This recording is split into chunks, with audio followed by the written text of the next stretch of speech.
Okay.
Uhuru, I hope you can hear me right now, and good to see you all here. Sorry for the technical difficulties, but we are very excited to be broadcasting live from St. Petersburg, Florida. I'm here with Jackson Hollingsworth. Uhuru, comrades. Uhuru, we want to shout out Chairwoman Penny Hess and to Charo Masimba for the first powerful hour of this exciting 24-hour telethon. Uhuru!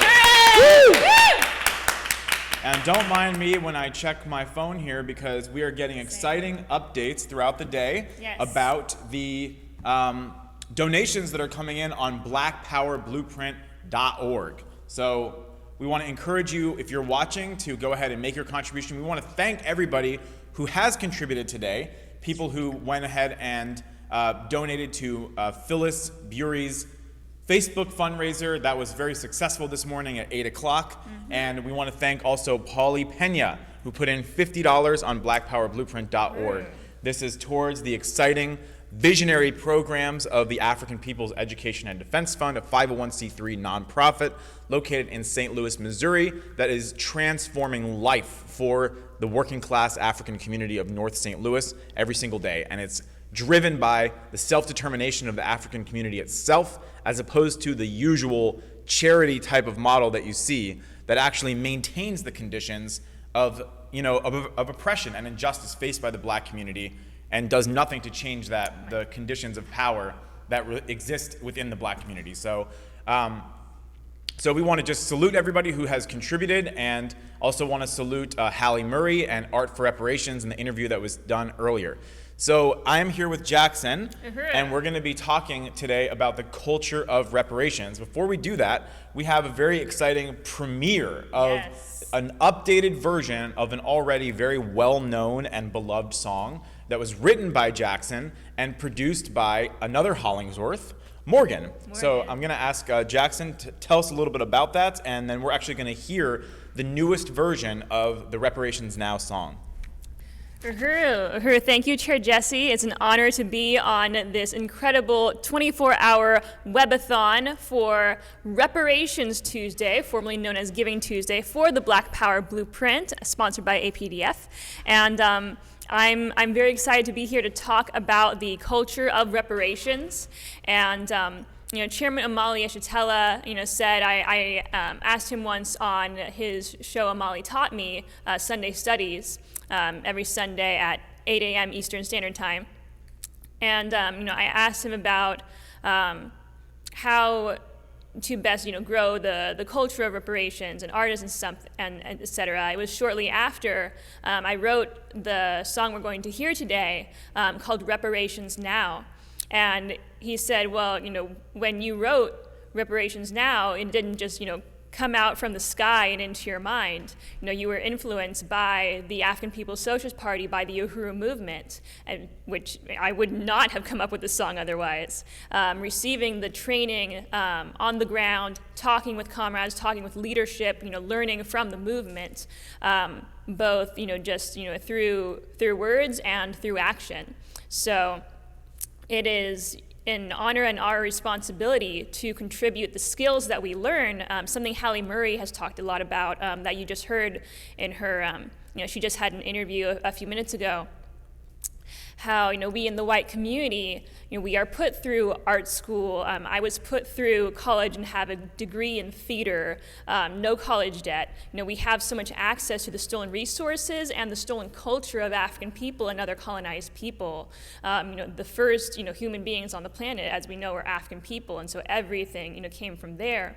And continues today through the stolen culture of music and art and just every kind of artistic skills have been exploited from African people, and then our culture, we shame them for their creations, and then we steal them and produce them and sell them back, and that's a way of stealing labor and skills and resources. So one of the lyrics in Reparations Now is stolen sound, because recognizing that our idea of music has come from African people. So it's an incredible honor and also our responsibility as artists to contribute our skills that we have had access to through the exploitation of African people and the oppression of African people, to return those skills over as reparations, to raise reparations and build, instead of a culture of violence, a culture of reparations. Uhuru. All right, so I think we're going to go ahead and hear the song. Yes. I believe we have the ability to do that, Yes, we so do. we'll be playing it on here. Oh, okay. Okay, we have it over here. So Jackson will be playing the Reparations Now song, and this is the very first time that we will be hearing this particular version. This is an updated version of the song, so this is history in the making. Yes, and I appreciate my brother Morgan Hollingsworth, who I wrote the song, he arranged it, and these are his vocals as well, so Uhuru.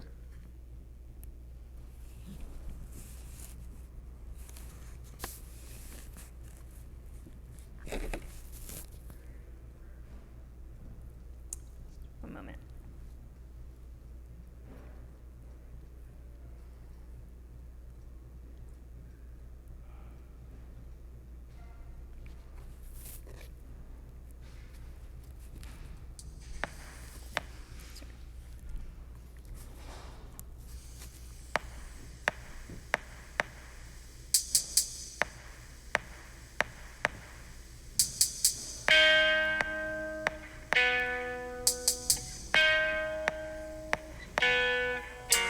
We know that we've been lied to. There's two realities. There's the one that we've been raised in, and the one we pretend we don't see.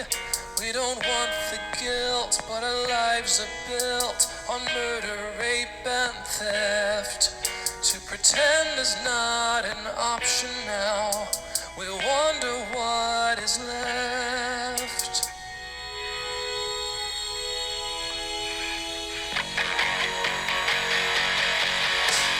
Genocide is raging on without an end in sight. Shut down lots of highways, hashtag every night. But every 18 cows see white power, kill Africans and go free. We want to know what we can do to stand in solidarity.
Awesome. Wow, let's give that another round of applause. That was great.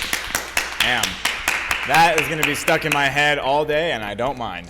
That was amazing. That was great. Really salute you. And Morgan, if you're watching, great job. That was beautiful. Wow, that was amazing. That is the anthem of the Uhuru Solidarity Movement right there. So that was spectacular.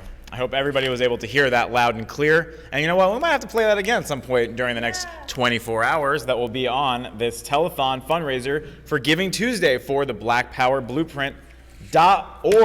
And before we go into more questions with Comrade Jackson here, who is the writer of that amazing song that we just heard, we wanted to let you know that, did you know, Jackson, that there's a matching fund? Is there? Yes. So the Uhuru Solidarity Movement members and supporters raised in advance of today a matching fund of $2,000, which means that every dollar we raise today is doubled. Every dollar that you donate to this fundraiser, which has a goal to raise $2,000 by the 24th hour, is matched immediately. So go ahead and donate. Your dollar will count as two. And we really want to encourage people to do so. We'll be announcing it throughout the day. So that's, again, a matching fund of up to $2,000 from the Uhuru Solidarity Movement. And what does it go towards? It goes towards the Black Power Blueprint in St. Louis, which we're going to be talking about extensively throughout the program today. So, Jackson, let me see here. Okay, let's talk about reparations, shall we? Let's talk about the subject of your song. Could you talk about, you know, as someone whose background is in theater and music and things of that nature, why you were drawn to this idea and this reality of building a culture of reparations? What does this mean? What does it mean to build a culture of reparations, and what has it meant for you as a member of the Uhuru Solidarity Movement? Uhuru. Chairwoman Penny Hess of the African People's Solidarity Committee, under the leadership of the African People's Socialist Party, wrote a book called Overturning the Culture of Violence.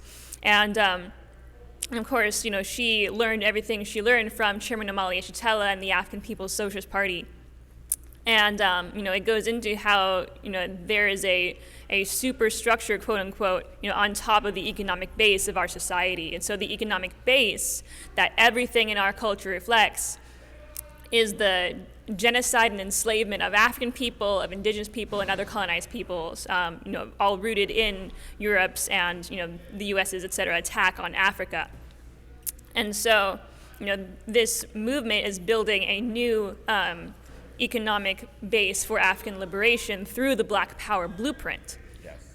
And on top of that, you know, a superstructure, a culture of African liberation, and for us and the white community to be in solidarity with that and come under, you know, that leadership and be a part of this new world being built. You know, we have the responsibility to build a culture of reparations. And so, you know, this song that I wrote, you know, the lyrics to and the melody for, you know, I was, of course, extremely, you know, I was influenced, obviously, from being a member of the Uhuru movement and hearing the theory of African internationalism from Chairman Omali Yeshitela, and just being under the leadership of the African People's Socialist Party and in this movement, in the Solidarity movement, raising reparations to the Black Power Blueprint, to the economic programs of the Uhuru movement. You know, culture is a big part of this movement because we are building a new world, and of course, you know, music and art and, you know, clothing and everything, you know, is a part of that. You know, that is just a part of human life. So, to build a culture of reparations, you know, reparations is the cornerstone of our work in the Uhuru Solidarity Movement, and the cornerstone of, you know, a new life in solidarity with African liberation. So that's what inspired me to create this song. It was after a series of intense and wonderful training here in St. Petersburg, Florida. I'd just gone back to my hometown of San Diego, California, and I came up with a song kind of popped in my head while thinking about the movement and how to build the culture of reparations in my city and among, you know, my circle, which is, you know, spread out throughout, you know, the world, you know, being in theater, you know, you go where the work is. You know, we see the culture of violence and the culture of oppression of African people in every aspect of our society, and it really disillusioned me from being involved in the theater industry, the TV industry, animation, film, opera, dance. I looked at all these different artistic ventures, being like, okay, I want to tell stories. I want to, put forward a way of looking at the world that will help us make a better one.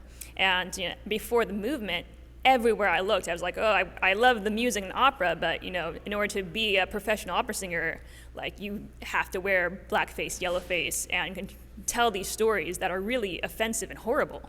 And I was like, okay, well, I'm not going to do opera then. I'm going to try this one. But everywhere I turned, there would be just horrible things I did not want to be a part of, that I did not agree with, and I did not want to put forward in the world. So I was really like, I guess I'm just not going to be an artist then. And then finding the Uhuru movement and being able to create art that I'm proud of, and art that talks about reparations, that raises reparations. I have been asked to perform this song or play this song a number of times throughout my time in the movement as part of fundraising, like we are now. So go to the blackpowerblueprint.org and donate and unleash that matching fund that Chair Jesse just talked about. Yes. But sorry, I've been talking a while.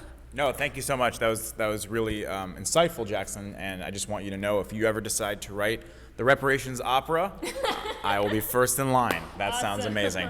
So yeah, I just really want to salute the work that you've done on this front, the cultural front of building the reparations movement. And the Uhuru Solidarity movement is actually going to be forming a culture of reparations committee, which I know you're going to be a part of, which we want to continue producing music and theater and writings and poetry and film and anything else, that promotes the worldview of reparations and also is part of raising reparations. So just really want to thank you for that. And I know we have a few more minutes, but we do want to salute everybody who's tuning in. I know we have people joining us from WBAI in New York, so thank you so much for being with us today. And we have our comrades in St. Louis and many other places that are tuning in.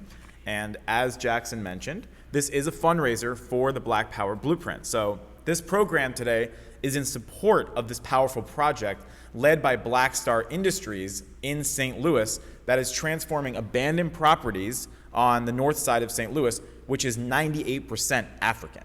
So this is the heart of the African community, where most of the residents are living in abject poverty. And the Black Power Blueprint, this building that we're sitting in right now is the original Black Power Blueprint, or one of them here in St. Pete, that shows what the potential of this project is. And in such a short amount of time, and we're going to be hearing more about it later, we're actually going to have Deputy Chair Onezene Shatella, Chairman Amalia Shatella, and other leaders of the Uhuru movement coming on and talking about how this project got underway. But it was not very long after the Uhuru movement started building in St. Louis before this very deeply impoverished and exploited African community began to experience a kind of renaissance in the form, an economic and political and cultural renaissance in the form of the Black Power Blueprint. And this is not something that comes in from outside. This is something that has emerged from the community itself. And the Black Power Blueprint involved taking a rundown building, we heard about it earlier, where, I literally fell through the floor. I visited that building before it was done, and I actually fell through the floor. Now, you won't fall through the floor. The floor is beautiful. You can dance on the floor. The whole floor is beautiful. The whole building is beautiful. It's an amazing cultural community center. There's constant events there, conferences, parties, and all kinds of things, just like this Aquaba Hall that we have the honor to be in right now. So, as you mentioned, Jackson, there's a $2,000 matching fund. And I know Amanda Carlozzi is going to be updating us throughout the day on how much we've raised. And we have multiple fundraisers going on right now. This is Giving Tuesday. So this is the day of giving. This is the day of reparations to African people. And right now there's many people. There's, almost 100 people throughout the country and throughout the world even. We have people in other parts of the world who are hosting fundraisers on Facebook to raise money for the Black Power Blueprint. And then we have this telethon where we're urging people to go to blackpowerblueprint.org and contribute. And when we reach $2,000, that $2,000 instantly becomes $4,000 because we have a matching fund. So every dollar that you donate up to $2,000 is actually $2 today. So Jackson, anything else you wanted to say? Why do you feel it was important to be here today to support the Black Power Blueprint on Giving Tuesday? Yes, I actually took time off work for this because it's so important to raise reparations, to contribute to the Black Power Blueprint. The Black Power Blueprint is the answer to every ill you see going on in the world. We were just talking, off camera about, the extinction of koalas, and that's because of this worldwide capitalist economic system, because of this white power social system that is, destroying the planet, that is, of course, committing genocide against human beings. Just every ill you see, going on in the world, it has its root in Europe's attack on Africa, creating the first capital from the enslavement of African people. And so when you see, the Amazon, being burned, when you see the soon extinction of koalas, when you see anything going on that you look at and you're like, oh my God, that is horrible. That is because of the social system. But the Black Power Blueprint, the Uhuru movement is, building a different economy, a liberated African economy of dual and contending power to contend with the social system we see that is murdering human beings, that is poisoning our water, that is doing everything. So this is, the most important thing that we could be doing with our time and with our skills, with the resources we have access to return those. Yeah. So I encourage you to join me in doing this and go to blackpowerblueprint.org and join the coming Committee of Culture of Reparations. Yes, definitely. I plan to be a part of that, and I know many other people in USM are actually very interested. Chairwoman Penny Hess sent out an email about that and got a flurry of responses from people who were interested in joining. And you can join too, so just let us know. You can contact info@uhurusolidarity.org if you are an artist or want to start being an artist and join the culture of reparations. So, all right. Well, I just want to appreciate you, Jackson, for being on the program today. And I'm not sure exactly if we're turning it over to St. Louis at some point in the near future, but I think we are. But okay, I have an announcement for you. So far, we have raised $50 towards our goal of $2,000. Okay. is our goal for today, and that is Polly Pena. So thank you, Polly, for donating $50. So that means we have $1,950 left to raise in order to access the matching fund. And we have also raised $5,046 from online fundraisers. Uhuru. So salute to everybody that's out there pushing your online fundraisers on Facebook. And there's people that are also doing fundraisers offline. So there's more money coming in that we don't even know about yet. And it's not too late to start your fundraiser, correct? If you haven't, not yet? Absolutely correct, Jackson. You can go to African People's Education and Defense Fund, APEDF, and click Create a Fundraiser. It's easy. It will take you 2 minutes max, and you can start creating a fundraiser. It's worth it. Trust me. You might be sitting there going, none of my friends are going to donate. You're wrong. I'm telling you, the minute you make your fundraiser, within 10 minutes, you'll have people that you didn't even expect. Somebody you knew from high school, your estranged cousin, whatever, all of a sudden you'll start seeing donations come in because people want to support something positive. They want to support something that's genuinely changing the world, and they will respect and appreciate you for taking a stand on Giving Tuesday for something that is so powerful and so meaningful, and they'll want to support it and they'll want to support your goal. So really want to appreciate Polly for getting us started today with $50 and encourage people to go to blackpowerblueprint.org and throw in your donation. Chip away at that $2,000 that we need to raise our matching fund, to access our matching fund today. And I just want to add to that if you're like, oh, I don't know about, I don't know if it'll make a difference if I can contribute, $5 or not. It makes a difference. Chip away for it. If you can only do $5, do $5. If you can do the whole $2,000, do the whole $2,000. And let's just, go, reach this goal and go above and beyond. Uhuru. Uhuru. All right. So I think we're going to throw it back over to St. Louis. back to the Midwestern city of reparations. So thank you, everybody. It was great to be with you here on the Uhuru Solidarity YouTube and Facebook channel. And continue watching the 24-hour telethon for Reparations Tuesday. And share. Uhuru. Uhuru.